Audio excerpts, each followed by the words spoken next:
Good morning, children. Today's class we are going to learn about the nervous system. We need nervous system as it keeps us informed about the outside world through sense organs. It enables us to remember, to think and to reason out. It controls and harmonizes all voluntary muscular activities. It regulates involuntary activities like heartbeat, breathing, etc. Our nervous system is composed of nerve cell or neuron. Each neuron has three main parts: the cell body, perikaryon or cyton, dendrites, and axon. The cell body has a well defined nucleus surrounded by granular cytoplasm. It has all the cell organelles except centrosome, as the nerve cells have lost the ability to divide. From the cell body arises cytoplasmic projections called dendrites or dendrons.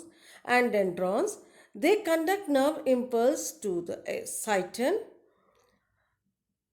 From cell body arises a very long processes called axon.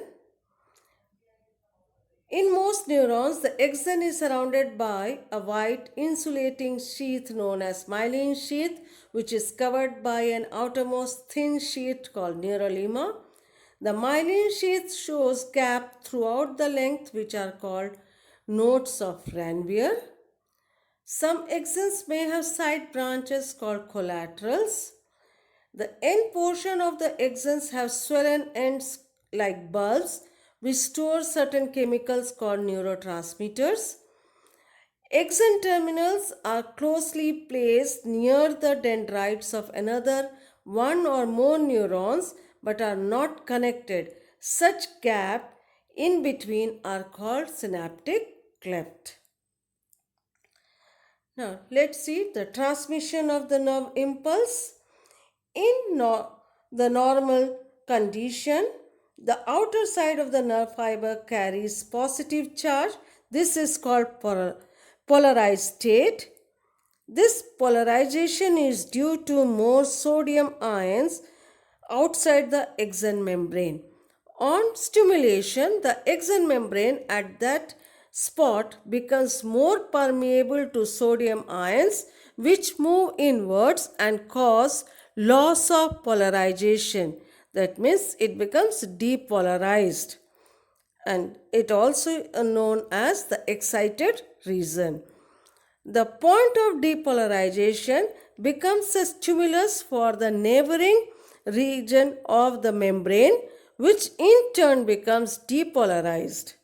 So meanwhile, the area which had become depolarized becomes repolarized again due to the active transport of sodium ions from the outside, and this happens by the sodium pump using the energy from ATP.